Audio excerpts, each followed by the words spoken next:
Viva Voz, com Vera Magalhães.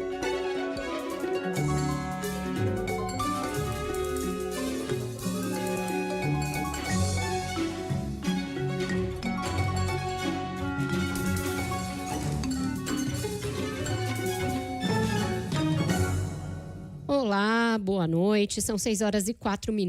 O Viva Voz está no ar, trazendo análises, bastidores e informações a respeito das principais notícias do Brasil e do mundo, na política e na economia, em dia de noticiário internacional bastante quente, Carol Moran. Noticiário internacional quente. Logo mais a gente vai falar sobre a situação da Venezuela com a nossa correspondente em Caracas, Vera. E aqui no Brasil ainda repercutindo a mudança da política da Meta, né? Exatamente, o governo resolveu entrar mais a fundo nesse assunto. O presidente Lula demonstrou bastante preocupação com essa mudança e com o discurso feito pelo principal executivo da Meta e seu fundador, Mark Zuckerberg. Reuniu ali, fez uma reunião de emergência para tratar desse tema e ver como o governo vai se posicionar a respeito. A gente vai para Brasília falar com a Isa Staciarini, que vai trazer informações para a gente a esse respeito. Muito boa noite para você, Isa. Oi, Vera. Boa noite a você. Pois é, o presidente Lula avaliou como extremamente grave a decisão. Isa, eu acho que tem um probleminha na sua conexão. A gente começou a te ouvir, aí falhou. A gente vai tentar recompor e refazer essa conexão. Fala agora, vamos ver se vai melhorar. Vamos lá, eu vou voltar do início então, que eu estava no comecinho, eu estava dizendo que o presidente Lula avaliou como extremamente grave a decisão da Meta, que flexibiliza políticas de moderação de conteúdo e acaba com a checagem de fatos nas redes sociais. O governo brasileiro está preocupado, como você muito bem adiantou, Vera, com esse afrouxamento das regras e convocou uma reunião para amanhã, na tentativa de buscar uma responsabilização das plataformas. O que a discussão deve girar em torno amanhã nessa reunião, Vera, é sobre regramento jurídico à luz do que existe em outros países, como Inglaterra, França, Estados Unidos. Essa fala de Lula foi feita no mesmo dia em que a Meta publicou em português as novas diretrizes sobre discursos de ódio, que passaram a valer globalmente na última terça-feira nos Estados Unidos.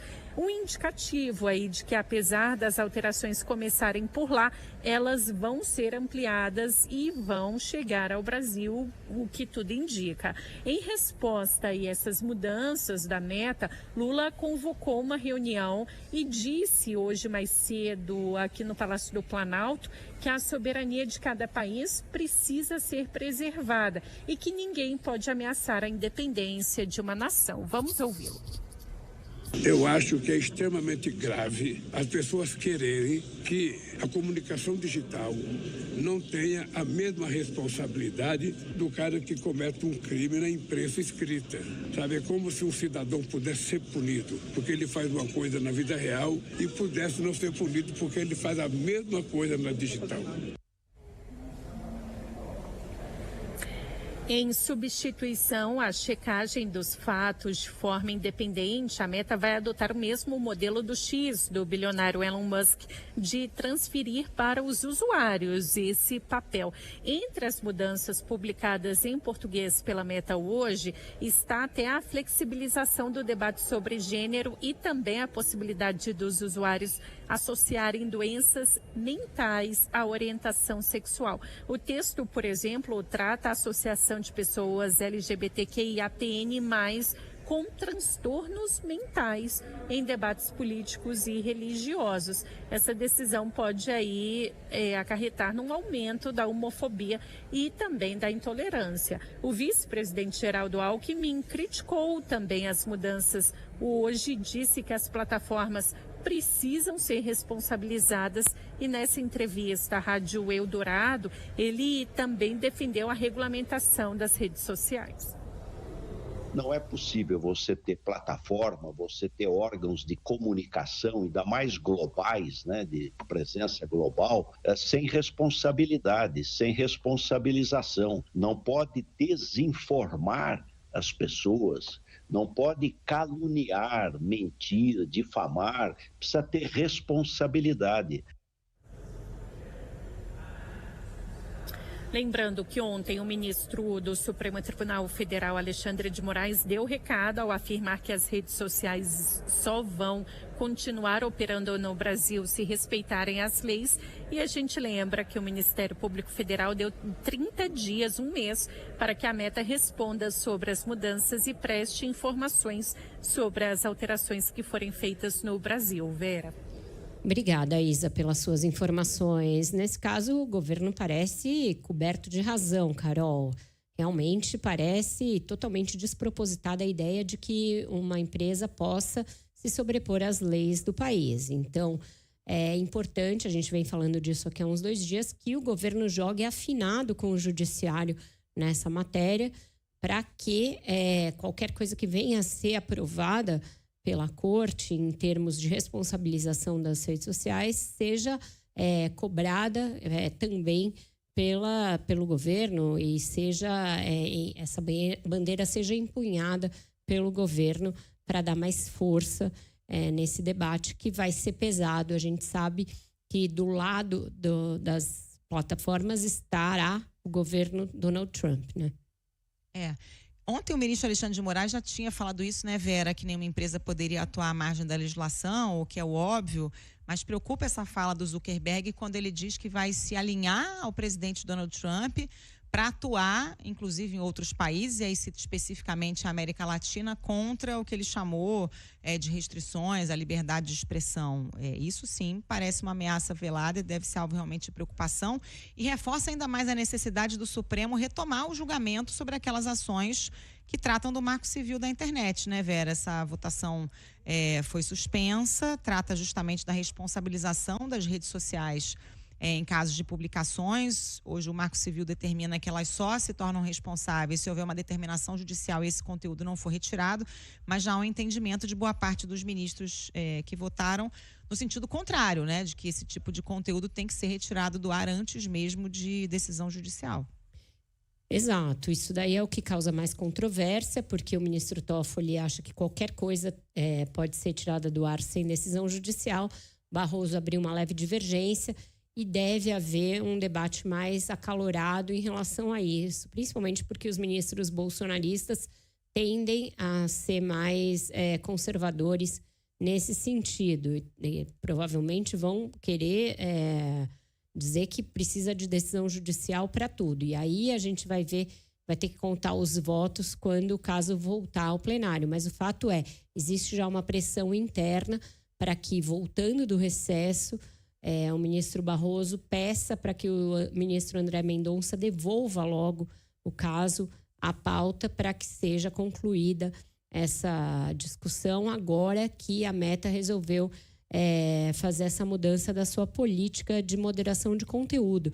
E veja, esses termos aí em relação a gênero, em relação à orientação sexual são estarrecedores, né? Em relação a gênero, além do que a Isa falou, tem a possibilidade de que se faça ali distinções de gênero para posições no mercado de trabalho, ocupação de postos também no sistema militar, etc. Então, um retrocesso gigantesco em termos de direitos para minorias e para as mulheres. É algo muito preocupante. E você pensar que isso nasce nos Estados Unidos, né, que era o autoproclamado berço das liberdades e do liberalismo, é realmente algo chocante, Carol. Não, chega a ser inacreditável, né, Vera, o nível do retrocesso. A Meta retirou integralmente um trecho que citava que o discurso de ódio online tinha efeitos no meio físico. Tem esse trecho que permite associar a orientação sexual a problemas mentais, sobretudo quando se trata de uma argumentação com base em crenças religiosas. As regras, a defesa de limitações baseada em gênero também vai ser permitida. É um negócio inacreditável. Permitimos conteúdo que defenda limitações baseadas em gênero para empregos militares, policiais e de ensino. É isso. Também conteúdo similar relacionado à orientação sexual desde que fundamentado em crenças religiosas, como se a crença religiosa te autorizasse a falar qualquer absurdo nas redes sociais, né? Exato, um absurdo, é algo que beira o inacreditável. E tomara que o Brasil e outros países consigam fazer um contraponto e uma muralha de contenção em relação a esses retrocessos. Carol, agora a gente chama aqui o Guilherme Muniz de volta para a conversa. Ele continua aqui no estúdio com a gente e vai falar um pouquinho sobre a reforma ministerial, esse assunto que está em pauta. Deve acontecer mesmo lá em fevereiro, ser concluído em fevereiro, mas já ganha o debate. E hoje, tanto o ministro da Casa Civil, Rui Costa, quanto o vice-presidente Geraldo Alckmin falaram um pouco a respeito. Boa noite de novo, Muniz. Oi, Vera, boa noite para você, mais uma vez para a Carol e para os ouvintes. Pois é, o governo tentando acelerar esse processo todo e concluir o quanto antes, até porque tem uma reunião ministerial prevista para o final agora de janeiro e a atualização, né, a informação que a gente tem é de que o presidente Lula está tentando finalizar esse arranjo todo, essas costuras todas, quem sabe até antes dessa reunião ministerial, com o objetivo de já fazer esse encontro considerando todos os ministros. Mas é isso que você falou, né? Vamos ver se tudo de fato vai ser resolvido até essa reunião do dia 21 de janeiro, que é o mundo ideal, né? O planejamento ideal que eles estão fazendo, ou se algo ainda fica para um pouco depois. Essa informação da tentativa de se definir todas essas mudanças até eventualmente essa reunião ministerial do dia 21 foi confirmada há pouco pelo ministro da Casa Civil, Rui Costa, numa entrevista à Globo News. Vamos ouvir o que ele disse. Portanto, há um indicativo do presidente que as mudanças que ocorrerem, ele quer fazer eventuais mudanças ainda esse mês, daqueles que serão feitos, até para que quem entrar possa ter mais tempo de fazer as alterações que o presidente espera. Então, nós teremos uma reunião de ministério no dia 21 e, eventualmente, alterações, se o presidente assim decidir, podem ser feitas antes dessa reunião ministerial. Bom, não está ainda decidido, né? Segundo o próprio ministro Rui Costa, não está decidido exatamente quais pastas vão ter alterações, além da Secretaria de Comunicação, né? Que vai ser comandada a partir da semana que vem pelo publicitário Sidônio Palmeira, no lugar do Paulo Pimenta. O ministro da Casa Civil disse que Lula está agora no momento de reflexão sobre isso, porque ele quer que essas mudanças marquem o fim do primeiro tempo do governo e o começo do segundo tempo. Já o vice-presidente Geraldo Alckmin disse numa outra entrevista, à Rádio Eldorado, que essas próximas mudanças devem ser pontuais. Ele está evitando classificar esse movimento como uma reforma ministerial mais ampla. Ele também defendeu nessa mesma entrevista que o atual ministro da Defesa, José Múcio Monteiro, continue no cargo. Olha, primeiro, eu não acredito que o presidente Lula vá fazer uma reforma ministerial. Acho que ele fará mudanças pontuais, né, como fez na área da comunicação do governo, mudanças mais pontuais. E quero destacar o bom trabalho do ministro da Defesa. Então, eu sei que isso pode sacrificar um pouco a família, enfim, mas é um trabalho importante que deveria continuar. Então, vamos aguardar, que eu acho que o Zé Múcio faz um bom trabalho e pode continuar. E aí tem um contexto exatamente sobre esse trecho dele defendendo a permanência de José Múcio na pasta da Defesa, porque entre as mudanças ministeriais cogitadas, o nome do próprio vice-presidente Alckmin, que vamos lembrar que também é ministro do Desenvolvimento, Indústria, Comércio e Serviços, o MDIC, o nome do Alckmin também é cotado para assumir exatamente a pasta da Defesa no lugar de Múcio. Questionado se ele assumiria a defesa, Alckmin indicou que não rejeitaria essa missão, mas, como a gente ouviu, defendeu a continuidade do atual ministro, elogiou todo o trabalho de Múcio até aqui. Já o ministro da Defesa, Múcio, indicou ao presidente Lula nos últimos dias que quer sim deixar o cargo. Inclusive, nessa quarta-feira, questionado pela equipe da coluna da Malu Gaspar no Globo, o ministro disse que já conversou com o presidente sobre o assunto, mas disse que a decisão sobre a saída dele ficou para depois. Então, é uma das mudanças possíveis que estão em estudo aí na mesa do presidente Lula, com a expectativa de tentar avançar ou concluir tudo, quem sabe até dia 21 de janeiro, quando tem reunião ministerial, Vera.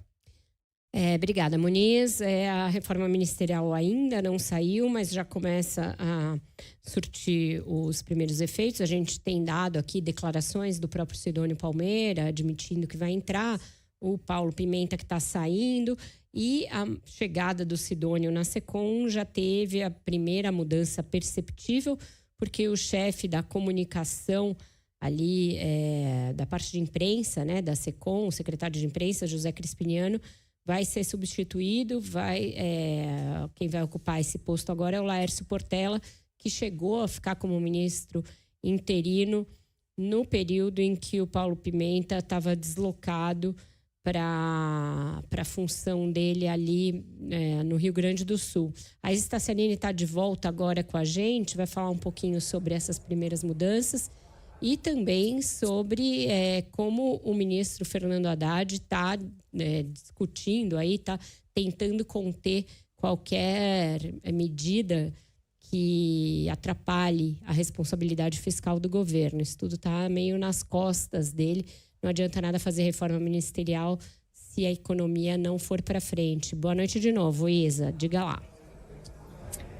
Oi, Vera. Pois começando com a questão das trocas, Sidônio Palmeira, né, ainda não oficializado, mas sim já ministro da Secretaria de Comunicação, já deixando as suas impressões digitais, a sua marca, né, na composição da equipe. Isso porque o governo decidiu hoje desligar o secretário de imprensa, José Crispiniano, que trabalha com o presidente Lula como jornalista desde 2011. No lugar de Crispiniano, assume Laércio Portela, que em meio às enchentes do Rio Grande do Sul ali entre maio a setembro, chegou a assumir o cargo de ministro da Secom no lugar de Paulo Pimenta.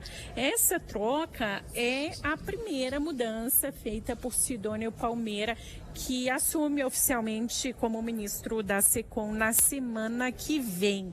Agora, Sidônio deve fazer outras trocas na comunicação, viu, Vera? A Gabriela Echenique apurou que, além de Crispiniano, uma saída tratada como possível nos bastidores é a demissão da secretária Estratégia de Redes, a Bruna Rosa Alfaia.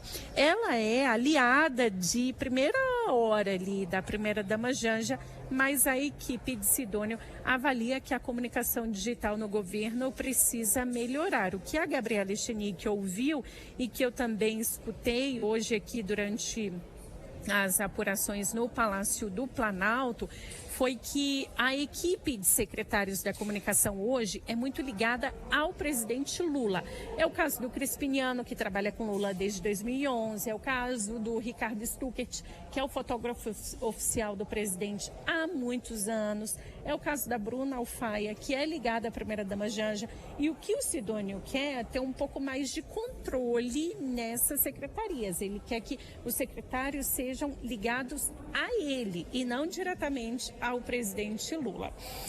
Em relação ao Fernando Haddad, o ministro disse hoje mais cedo que o presidente Lula vai vetar os pontos que tiverem impacto no projeto de renegociação da dívida dos estados, projeto esse aprovado pelo Congresso no fim do ano passado. Lembrando que Lula tem até segunda para sancionar a proposta. Haddad afirmou que o compromisso do governo é com a responsabilidade fiscal e explicou que tudo aquilo que diminui os encargos da dívida não tem impacto primário, mas os trechos que afetam o estoque da dívida, esses sim trazem esse efeito de impacto primário em virtude do modelo que foi aprovado pelo Congresso. Portanto, Haddad disse que todos os ministérios foram favoráveis ao veto e que esse ponto de veto já está pacificado dentro do governo. Haddad ainda disse que o Senado fez um projeto próprio que não era proposto pela equipe econômica e que a Fazenda explica a Lula essas diferenças entre o que o governo tinha proposto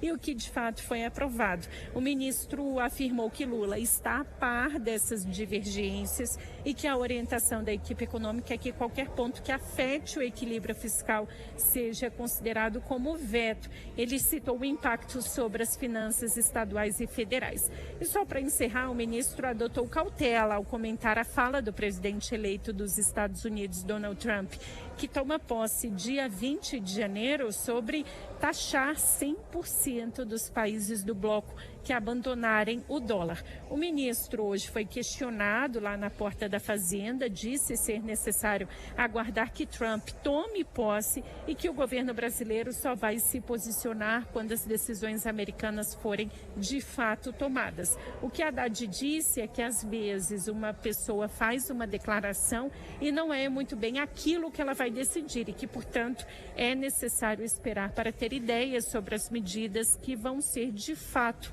efetivadas. Vera. Obrigada, Isa, pelas suas informações. Esse, em geral, é o tema da Renata Agostini também. Então, vamos deixar para comentar mais no ponto de vista. E agora a gente vai a Belo Horizonte, porque tem informações a respeito do estado de saúde do prefeito Fouad Noman. Quem está com a gente é a Débora Costa. Boa noite, Débora. Oi, Vera. Boa noite para você também. O prefeito de Belo Horizonte, Fouad Noman, do PSD, precisou ser novamente entubado após uma instabilidade respiratória. A informação foi confirmada agora há pouco pela equipe médica do Hospital Mater Dei, onde ele está internado na UTI. Conforme o boletim, foi programada uma traqueostomia percutânea para esta sexta-feira para melhorar o cuidado respiratório. Fouad está internado há quase uma semana por conta de uma pneumonia que provocou insuficiência respiratória aguda e a necessidade do uso de ventilação mecânica. Ao longo dos últimos dias, o prefeito teve uma boa evolução clínica, foi extubado e chegou a ficar lúcido e orientado, mas os sintomas voltaram e a intervenção foi novamente necessária. Nessa quarta-feira, a gente lembra, Fouad chegou a usar as redes sociais pela primeira vez para agradecer o apoio que tem recebido. Ele também disse que ficou emocionado com cartazes e outdoors espalhados pela cidade desejando melhoras. O gestor fez agradecimentos ainda a toda a equipe médica que tem se dedicado incansavelmente para garantir a sua pronta recuperação. Afirmou, por fim, que está enfrentando com muita resiliência mais esse desafio que a vida o impôs ao lado da esposa, dos filhos e netos. Essa é a quarta vez desde novembro de 2024 que Fouad Noman é internado. Segundo os médicos, a situação foi agravada devido ao quadro de imunossupressão decorrente do tratamento de um câncer. A gente lembra, em junho de 2024, ele foi diagnosticado com linfoma não Hodgkin, um tipo de câncer que afeta o sistema linfático. Após sessões de quimioterapia, o prefeito teve a remissão da doença confirmada. Durante a internação de Fouad Noman, a prefeitura é comandada pelo vice-prefeito de BH, Álvaro Damião, do União Brasil. Vera. Obrigada, Débora, pelas suas informações. A gente vai agora para um rápido intervalo e volta já já. Repórter CBN e Ponto de Vista. CBN Ponto de Vista, com Renata Agostini.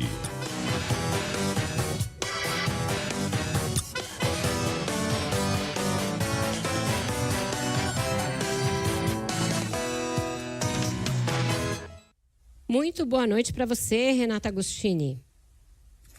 Olá, Vera, Carol, olá os ouvintes. Olá. Renata, a gente estava falando um pouquinho mais cedo sobre a reforma ministerial, os primeiros aí movimentos de mudança na comunicação, inclusive nos estamentos inferiores ali da pasta, mas a gente tem dúvida quanto à extensão dessa reforma e o que ela vai atingir. Pelo que você apurou nas suas últimas conversas, vai ser uma mega reforma ou algo mais restrito? Exatamente. Fui tentar pegar esse termômetro. Estava numa conversa há pouco com um ministro que é muito próximo a Lula, conversa bastante com ele sobre esses e outros assuntos. E a mensagem que ele me passou é: quem mirar para baixo vai acertar. Ele me disse que Lula tem dado indicações de que não pretende fazer uma chacoalhada na esplanada dos ministérios. Veja, a gente veio nos últimos meses, eu acho, nem nas últimas semanas, falando dessa expectativa de uma reforma que ocorresse na virada do ano, no próximo ano. O próximo ano chegou, estamos em 2025. E agora essa expectativa ela chegou ao máximo porque hoje, em entrevista à Globo News, o ministro da Casa Civil, Rui Costa, disse, inclusive, deu datas ali, né? Disse que o presidente poderia tomar essa decisão, né, e anunciar essas mudanças até o dia 21 de janeiro, porque é quando está prevista uma reunião ministerial. Então, em entrevista para o Globo News+, ele disse exatamente isso. Teremos uma reunião em 21, e, eventualmente, alterações, se o presidente assim decidir, podem ser feitas antes dessa reunião. Então, ficou todo mundo em estado de alerta, porque poderíamos estar, então, diante dessa tão antecipada reforma ministerial. O que esse ministro que eu estava conversando sobre reserva me disse é que existem, sim, algumas áreas que ali o entorno do presidente já dá quase como certa. E essas áreas são áreas sobre as quais o próprio Lula vinha publicamente, inclusive, reclamando. De que ele estava falando? Por exemplo, da Secretaria-Geral, onde está o ministro Márcio Macedo, e também da Saúde, onde está a ministra Nízia Trindade. Essas são pastas sobre as quais o Lula já vinha, tanto nos bastidores quanto publicamente, tecendo críticas e preocupações, porque entendia que são pastas que deveriam estar entregando mais. Ocorre que, se essas mudanças ocorrerem, elas serão limitadas a essas pastas, pode haver algumas outras mudanças, sim. Uma das questões centrais nesse momento é se o ministro da Defesa, José Múcio, conseguirá sua alforria ou não. Pois é, o Lula não está muito afim não, né, Renata? Não, o presidente não quer, e ele não quer por algumas razões. O presidente não quer que o ministro Múcio saia porque ele não tem quem colocar no lugar, essa é a principal questão. Não é um desenho nada fácil de ser feito. Falou-se muito sobre uma dança das cadeiras com uma eventual saída de Múcio que contemplasse o vice-presidente Geraldo Alckmin abraçar o Ministério da Defesa, mas veja, eu conversei no final do ano com alguns aliados de Alckmin e eles pontuavam muito que é um pepino sem precedentes assumir o Ministério da Defesa num ano em que teremos o avanço do inquérito do golpe, então você vai ter mais melindre na caserna, você vai ter todo esse debate sobre eventual condenação ou não de militares, então é ali uma área muito difícil, já seria num governo do PT, especialmente pós 8 de janeiro, mas ainda considerando esse ano. Então, não é uma operação simples de ser feita e os aliados do presidente sempre pontuam isso. O que aconteceu de diferente é que, apesar do ministro José Múcio já está aí há um ano dizendo que está meio cansado, ele passou a verbalizar isso de uma forma mais enfática recentemente. Há a aposta, porém, de gente próxima ao Lula de que ele ainda pode convencer o ministro Múcio a postergar um pouquinho, né, esse retorno para casa. Mas essa questão aí, então, de você articular um palanque já estável e com esses partidos do Centrão com vistas a 2026, ficaria ali meio de stand-by se ele optar realmente por uma reforma mais pontual, né? O que será que o presidente está levando em conta? Que ele poderia, de novo, abrir espaço para esses partidos e ainda assim não ter o apoio deles daqui a 2 anos? Exato, Vera, essa é a grande questão e eu tentei um pouco pegar quais seriam as outras alternativas a isso, porque quando se começou a falar da reforma ministerial, os integrantes do governo, né, que sinalizavam para essa possibilidade, sempre a vinculavam a uma mexida que pudesse melhorar a posição do presidente nas negociações em relação a 2026. Agora, o que tem ocorrido do lado dos partidos do Centrão? Indicações de que eles não vão condicionar nada nesse momento. Então, se eles ganharem mais espaço, eles não vão se comprometer com essa aliança lá na frente. E, é claro, se nós estamos escutando isso, o presidente também está, o seu entorno também. Então, tanto publicamente, e aí vou citar um exemplo, o MDB, o presidente do MDB, Baleia Rossi, falou isso em algumas entrevistas, mas falou ao Globo, numa entrevista que ele concedeu a mim, claramente, de que eles não estavam pleiteando espaço, de que eles não estavam interessados em negociar isso.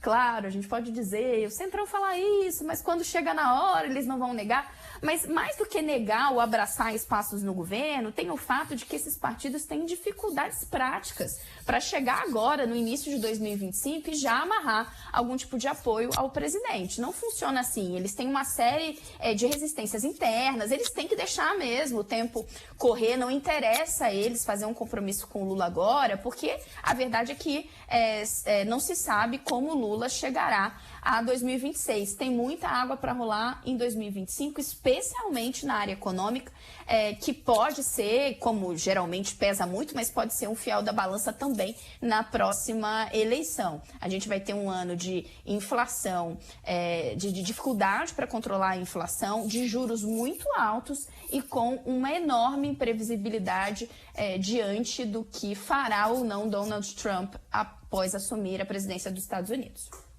Verdade, tem todo esse contexto internacional ainda para piorar as condições para o presidente e essa mudança aí na comunicação que a gente não sabe que resultados efetivos vai ter, como a gente falou na terça, né, Renata? Tem, exatamente. O futuro ministro ainda não assumiu. Silvano Palmeira já está, inclusive, fazendo alguns ajustes na sua equipe, né, fazendo trocas ali, porque chegou com carta branca para mexer para onde vai, mas não tem mágica, né? Se por um lado ele diz que precisa melhorar a comunicação nas redes sociais e fazer com que os programas do governo cheguem às pessoas, esses programas têm que estar rodando a contento, senão vira comunicação de espuma. Exatamente. Até semana que vem, então, um ótimo fim de semana para você, Renata. Meninas, um beijo. E para finalizar, eu quero dizer que eu entreguei aqui a minha promessa e a árvore de Natal foi devidamente desmontada, menina. Mesmo, claro. Por falar em comunicação de espuma, a sua não foi, é isso? A minha não foi. Hashtag tá feito. Até semana que vem. Maravilhoso. Só ano que vem. Não, só no fim do ano agora. Até terça, então, Rê. Beijo. Tchau. É isso, gente. Vamos para mais um intervalo. A gente volta já atualizando a situação na Venezuela. E estamos de volta com o Viva Voz. E como eu e a Carol falamos aqui na abertura do programa, o dia hoje foi marcado pela tensão no noticiário da Venezuela, porque houve relatos e a informação de que a líder da oposição, Maria Corina Machado, havia sido detida. Agora essa informação foi atualizada, ela está em liberdade, mas chegou a ser detida. Quem traz as informações direto de Caracas para a gente é a correspondente da CBN na capital venezuelana, Eliana Jorge. Boa noite, Eliana. Qual é a situação de momento por aí? Boa noite, Vera, Carolina e a todos. Pois é, uma situação agora à tarde, com Maria Corina Machado deixou todo mundo muito confuso, mas a equipe dela divulgou pelas redes sociais que a líder opositora está bem e que nas próximas horas vai entrar em contato, mandar uma mensagem ao país, informando, explicando o que aconteceu, porque a gente soube que ao sair do ato da concentração, onde ela apareceu após mais de 133 dias de reclusão, né? Maria Corina estava resguardada, temendo ser presa, ela saiu desse ato aqui que aconteceu hoje aqui em Caracas, tomou uma moto, essa moto teria sido interceptada, houve tiros no momento, e ela, segundo mensagem divulgada por uma das pessoas de confiança da equipe de Maria Corina Machado, ela foi levada a um local, obrigada a gravar vídeos e depois liberada. Então, a gente aguarda por aqui essa situação, esse pronunciamento de Maria Corina Machado, mas essa situação com a líder opositora gerou uma série de consequências em nível internacional. Inclusive, há pouco o Edmundo Gonzalez, que afirma ser o verdadeiro vencedor do pleito de 28 de julho, né? Embora o Conselho Nacional Eleitoral tenha anunciado Nicolás Maduro vencedor, sem ter mostrado as atas da votação, agora há pouco Edmundo Gonzalez afirmou pelas redes sociais que o que aconteceu com Maria Corina é muito grave, que ela esteja livre, não minimiza o fato do que aconteceu, que ela foi sequestrada em condições de violência. Essa situação de Maria Corina também gerou reações de líderes internacionais, entre eles o presidente do Panamá e também do chanceler da Itália. As pessoas aqui estão bastante angustiadas, sem saber em quem acreditar realmente. Há pouco, Diosdado Cabello, que é o ministro de Interior e Justiça, ferrenho inimigo de Maria Corina Machado, em ato público, né? Porque hoje também o chavismo foi às ruas. Diosdado Cabello disse que seria uma articulação da líder opositora para haver reações. Mas o que acontece aqui no país é que é um momento de grande tensão, porque amanhã é a posse de Nicolás Maduro, né? Está prevista para que a posse do terceiro mandato de Nicolás Maduro aconteça amanhã cedo na Assembleia Nacional, que fica no centro de Caracas, enquanto isso Edmundo Gonzalez, que estava asilado na Espanha, né? Há dias ele começou um tour aqui por países da região, onde foi recebido pelo presidente da Argentina, em seguida pelo do Uruguai, dos Estados Unidos, Panamá, e hoje ele está na República Dominicana. Edmundo Gonzalez garante que amanhã estará aqui na Venezuela para tomar posse. Mas acontece que a gente não sabe como isso vai acontecer, porque há dias há um forte contingente policial nas ruas daqui de Caracas, de todo o país. Além disso, é oferecido pelo governo de Nicolás Maduro um prêmio de $100 mil, cerca de R$610 mil, pelo paradeiro de Edmundo Gonzalez, e há cartazes em todo o país, sobretudo nos principais aeroportos daqui da Venezuela, uma imagem com o rosto de Edmundo Gonzalez anunciando esse prêmio. Então, é um momento de bastante tensão aqui na Venezuela, e a gente aguarda, claro, com uma ansiedade, o pronunciamento de Maria Corina Machado para entender o que houve de fato na tarde desta quinta-feira, quando houve esse incidente com a líder opositora. Carol. Agora, Eliana, só para a gente entender, a oposição fez publicações nas redes sociais dizendo que a Maria Corina teria sido derrubada de uma motocicleta, que teria havido disparo de tiros e que ela teria sido obrigada a gravar alguns vídeos nesse período em que foi levada. É essa a informação, por enquanto, da oposição, é isso?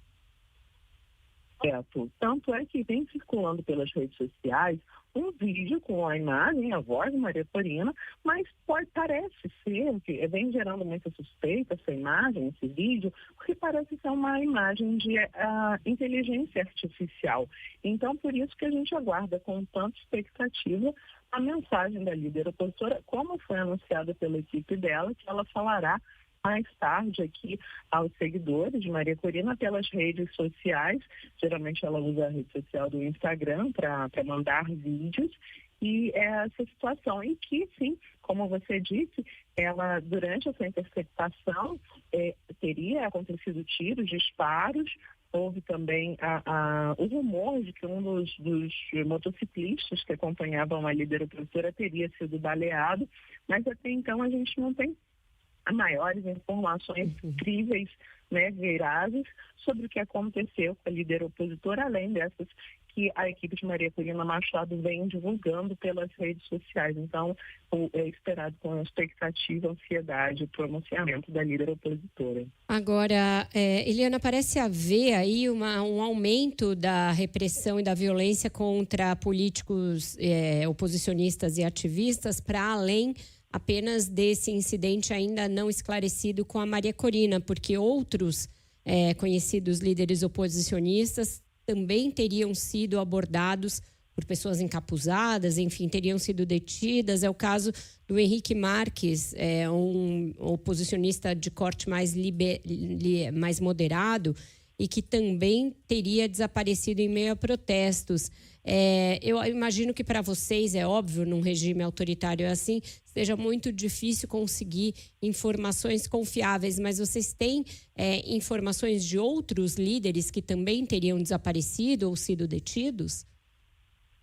A situação vem crescendo aqui no país, né? Tanto que há poucos dias, há 2 dias atrás, o genro de Edmundo Gonzalez foi levado preso, né, desaparecido até hoje. Até o momento, a família do genro, do Edmundo Gonzalez, não sabe o paradeiro correto dele. O mesmo aconteceu com Henrique Marques, que participou, foi um dos candidatos da eleição de julho passado, né, e de acordo com o governo, eles são acusados de participar, facilitar, dar informações ao FBI.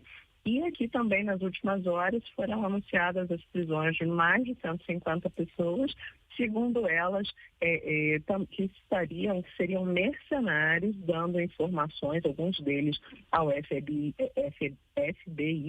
para gerar uma situação de tensão aqui no país. No entanto, as informações divulgadas pelo governo não são muito claras e a gente não sabe exatamente quem são essas pessoas, o paradeiro delas. Alguns desses supostos mercenários são estrangeiros, alguns norte-americanos, colombianos e até ucranianos.